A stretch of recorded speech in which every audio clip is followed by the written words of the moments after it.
అయితే ఈరోజు SRH and ఇంకా డీసీ మ్యాచ్లో ఏం జరిగిందంటే లాస్ట్ వరకు చూడండి నీట్గా మన మ్యాచ్ మొత్తం ఎట్లా చేతిలో నుంచి వెళ్ళిపోయింది అండ్ మన రన్స్ ఎందుకు తక్కువ వచ్చిందని సింపుల్గా నీట్గా చెప్తా అనలైజ్ చేయడానికి ట్రై చేయండి మీరు కూడా. సో ఫస్ట్ ఆఫ్ ఆల్ నాకు దీంట్లో పెద్ద మిస్టరీ అనిపించింది ఏంటంటే ఎన్కేఆర్ వికెట్ అనమాట. So Nitish Kumar Reddy total under pressure ఉండే.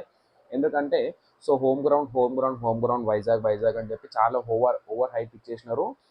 And Nitish Kumar Reddy under pressure చాలా ప్రెషర్ లోపలికి వెళ్ళిపోయాడు. ఒక బ్యాట్స్మెన్ 99 పైన ఆడితే ఎంత ప్రెషర్ ఉంటుందో సో అంత ప్రెషర్లో బ్యాటింగ్ అయితే ఆడిండు, అందరికి కనిపించింది. And why I'm saying this అంటే మీరు ఒకసారి 2024లో వెళ్ళి చూడండి, ప్రీవియస్ 2024లో చూసుకుంటే నితీష్ కుమార్ రెడ్డి మనకి నెంబర్ 4లో వచ్చి సో ఇన్నింగ్స్ ఎంత నీట్గా బిల్డ్ చేసిందంటే అంత నీట్గా బిల్డ్ చేసిన. అండ్ ఈవెన్ మీరు ఇంటర్నేషనల్ క్రికెట్లో చూసుకుంటే కూడా సో ఇన్నింగ్స్ చాలా నీట్గా బిల్డ్ చేశారు అనమాట. సో సెన్సిబుల్ క్రికెట్ అయితే ఆడతాడు. అండ్ ఇక్కడ మనకి వికెట్స్ పడుతున్నాయి, ఇషాన్ కిషన్ పోయిండు, అభిషేక్ శర్మ పోయిండు అన్నప్పుడు నితీష్ కుమార్ రెడ్డి వచ్చి 2024లో ఏం చేసిందంటే నీట్గా ఇన్నింగ్స్ బిల్డ్ చేసి హాఫ్ సెంచరీస్ చేసిండు అనమాట. సో ఇక్కడ ఏమైపోయింది, మీరు ఓవర్ హైప్ ఇచ్చేసడం వల్ల హోమ్ గ్రౌండ్ అనడం లోపల ప్రెషర్ పెరిగిపోయి నా గ్రౌండ్లో నేను పర్ఫామ్ చేయాలన్న ప్రెషర్ పెరిగిపోయి ఒక మనిషి 99 పైన ఆడితే ఎంత స్ట్రెస్ ఉంటుందో ఆ స్ట్రెస్తో బ్యాటింగ్ ఆడిండు. అండ్ ఒక రాంగ్ షాట్ ఆడింది అనమాట, అది కూడా మిచెల్ స్టార్క్ని. సో వికెట్ పడిపోయింది. అండ్ ఇది మీరు ఎంతమంది కరెక్ట్ అనుకుంటున్నారు, నేను ఏం చెప్పింది మీరు ఎంతమంది కరెక్ట్ అనుకుంటున్నారు సో కింద కామెంట్ చేయండి. నాకైతే ఇదే అనిపించింది. ఎందుకంటే అవసరం లేని షాట్, అసలు అప్పుడే వికెట్స్ పడుతున్నాయి, స్కోర్ ఎక్కువ లేదు. సో వస్తున్నాయి 10 runs per overs వస్తున్నాయి, కానీ అవసరం లేదనమాట. ఎందుకంటే సో టోటల్ కంప్లీట్ అనమాట. సో కంప్లీట్ ఇన్నింగ్స్ వేరు, మొత్తం టోటల్ వేరే ఇన్నింగ్స్ ఆడిండు. సో మీకు అర్థమైతే సో ఇన్నింగ్స్ బిల్డ్ చేసి సెంచరీస్, హాఫ్ సెంచరీస్ కంప్లీట్ చేసుకుని టీంలో ఒక పొజిషన్లో పెట్టిండు. అండ్ ఈరోజు టోటల్ అవుట్ ఆఫ్ షాట్ ఆడిండు, అవుట్ ఆఫ్ ఫామ్ ఎక్స్పోజ్ అయిపోయింది అనమాట. ఓపెన్గా టీం ముందు పర్ఫామ్ చేయాలి అన్న ప్రెషర్, మనకు హోమ్ గ్రౌండ్ ఆ ప్రెషర్ వల్ల అవుట్ అయిపోయాడు. And next Abhishek Sharma last 3 matches నుంచి ఏం కలిసి వస్తలేదు. అగెన్స్ట్ రాజస్థాన్ రాయల్స్తోని అవుట్ అయిపోయాడు, ఎల్ఎస్జీతో అవుట్ అయిపోయాడు. అండ్ ఈరోజు కూడా అన్లక్కీ డిస్మిసల్ అనమాట. కాకపోతే రన్ వస్తుండే, కాకపోతే రన్ కంప్లీట్ చేయలేకపోయాడు. ఇద్దరి మధ్యలో కొంచెం మిస్కమ్యూనికేషన్ అయింది. అండ్ అభిషేక్ శర్మ మళ్ళీ బయటికి వెళ్ళిపోయాడు అనమాట. సో అభిషేక్ శర్మ 0 runsతో స్కోర్ చేయకుండా సో ఇది ఈ వికెట్ గురించి మాట్లాడడానికి ఏం లేదు ఆడ. అండ్ ఇషాన్ కిషన్ అయితే సో వాళ్ళు మంచి వెల్ ప్లాన్తోనే బౌల్ చేసినారు, కాకపోతే ఇంకా కొంచెం పవర్ పెట్టి కొట్టాల్సినాము. సో మంచి ప్లేయర్ని పెట్టారు, బాల్ వేసినారు అండ్ క్యాచ్ అవుట్ అయిపోయింది. అండ్ దాని తర్వాత క్లాసెన్ వచ్చిండు, అనికేత్ వర్మ వచ్చిండు అండ్ వీళ్ళిద్దరు ఇన్నింగ్స్ బిల్డ్ చేసిండు. అండ్ తర్వాత అనికేత్ వర్మ మంచిగా ఆడుతున్నప్పుడు కూడా క్లాసెన్ షాట్స్ కొడుతుండు అండ్ క్లాసెన్ ఆ షాట్కి వెళ్ళిండు, మిస్ టైం అయింది. సో రాంగ్ కనెక్షన్ అనమాట. సో 6 కొట్టడానికి ట్రై చేసిండు క్లాసెన్ స్ట్రైక్లో ఉన్నప్పుడు. సో క్లాసెన్ వికెట్ పడిపోయింది. అండ్ ఇది అయింది. తర్వాత అనికేత్ వర్మ వచ్చిండు, అనికేత్ వర్మ మంచి ఇన్నింగ్స్ బిల్డ్ చేసిండు. మన టీంలో ఎవరైనా ఈరోజు మంచి పర్ఫామ్ చేశారంటే అనికేత్ వర్మ. అండ్ మన దగ్గర ఇంకొక మాన్స్టర్ జాయిన్ అయిపోయాడు. సో నేను ప్రాక్టీస్ మ్యాచ్ నుంచి వీడియోస్ పోస్ట్ చేస్తున్నాను అనికేత్ వర్మవి. సో చాలా డేంజరస్ బ్యాట్స్మెన్ అనమాట, మన టీంలకి కరెక్ట్ టీంలకి వచ్చిండు.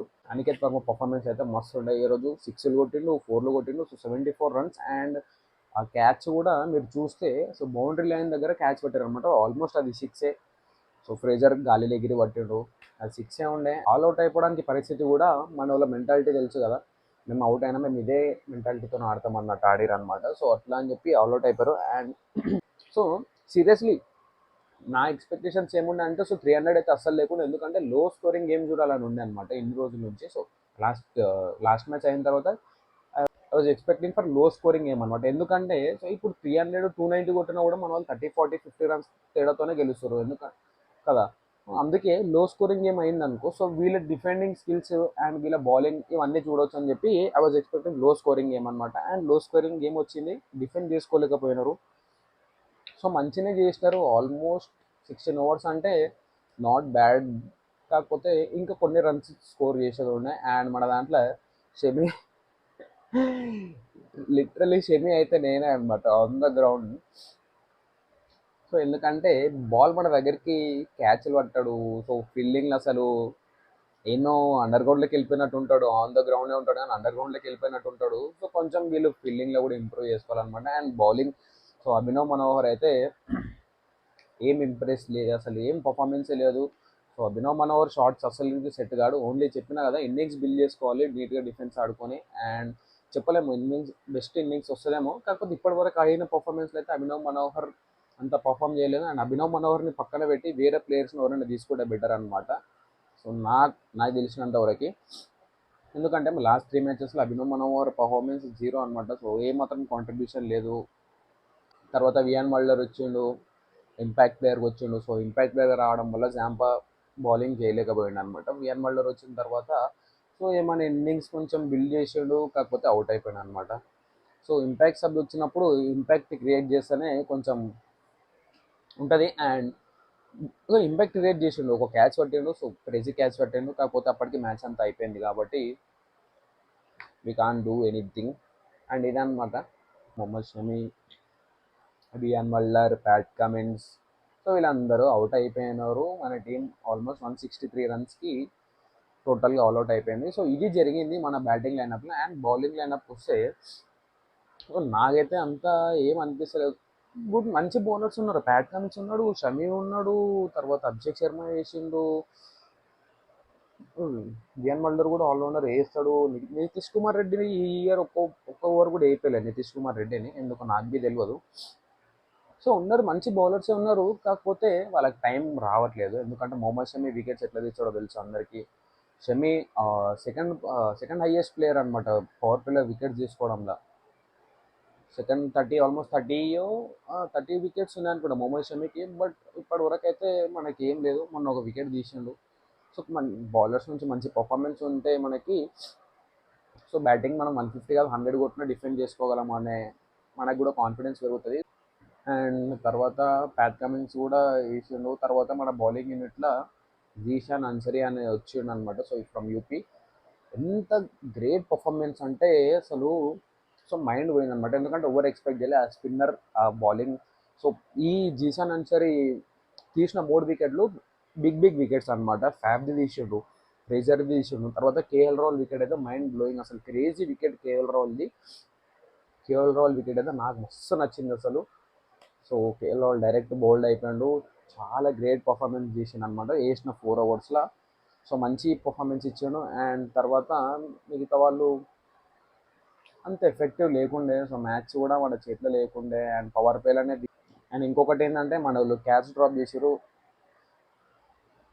అనికేత్ వర్మ ఒక క్యాచ్ డ్రాప్ చేసిండు, అండ్ ఇక్కడ ప్యాట్ కమిన్స్ కూడా ఒక క్యాచ్ డ్రాప్ చేసిండు. ఈ 2 క్యాచ్లు ఒకవేళ పట్టుంటాయి కనుక సో మొమెంటం ఏమైనా షిఫ్ట్ అయ్యే ఛాన్సెస్ ఉంటున్నాయి. ఎందుకంటే ఫ్రేజర్కి క్యాచెస్ మిస్ అయ్యి అవకాశం ఇచ్చినప్పుడు సో ఎప్పుడైతే ఛాన్స్ దొరుకుతుందో ఖచ్చితంగా యూటిలైజ్ చేసుకుంటాడు. అండ్ యూటిలైజ్ చేసుకుంటూ కూడా సో ఇది అయ్యింది మన మ్యాచ్లో టోటల్గా. మనకి ఏ మాత్రం లక్ కూడా కలిసి రాలే. అండ్ వాళ్ళకి బౌలింగ్ చేసేటప్పుడు కూడా సో లక్కీ బౌండరీస్ కూడా కొన్ని పోయినాయి. అండ్ మన సైడ్ నుంచి క్యాచ్ డ్రాప్లు అయినాయి, వాళ్ళ సైడ్ నుంచి ఢిల్లీ క్యాపిటల్స్ నుంచి క్యాచెస్ ఎట్లా పట్టినంటే క్రేజీ క్యాచెస్ పట్టారు. అక్షర్ పటేల్ పట్టిండు, ఫ్యాబ్ పట్టిండు, తర్వాత ఫ్రేజర్ ఒకటి పట్టిండు. సో ఫ్రేజర్ పట్టిన క్యాచ్ అయితే మ్యాచ్ చేంజింగ్ క్యాచ్ అనమాట. ఎందుకంటే సో బౌండరీ లైన్ పైన 6 పోయే క్యాచ్ ఆపిండు. ఒకవేళ ఆ క్యాచ్ కూడా బౌండరీ 6 వెళ్ళిపోయి ఉంటే అనికేత్ వర్మది 100% సెంచరీ అయిపోతుండే. అంటే ఆల్మోస్ట్ 74 పైన ప్లేయింగ్ ఉండే, అది ఒక 6 పోతే 80. సో ఖచ్చితంగా ఆ మూమెంటంలో సెంచరీ అయిపోతుంది అనికేత్ వర్మది, కాకపోతే కొంచెం షిఫ్ట్ అయిపోయింది. అండ్ సో మన టైం కాదు. సో జస్ట్ 3 మ్యాచెస్ అయినాయి. అండ్ ఒక మ్యాచ్లో సెకండ్ హైయెస్ట్ టోటల్ సెట్ చేసినాం.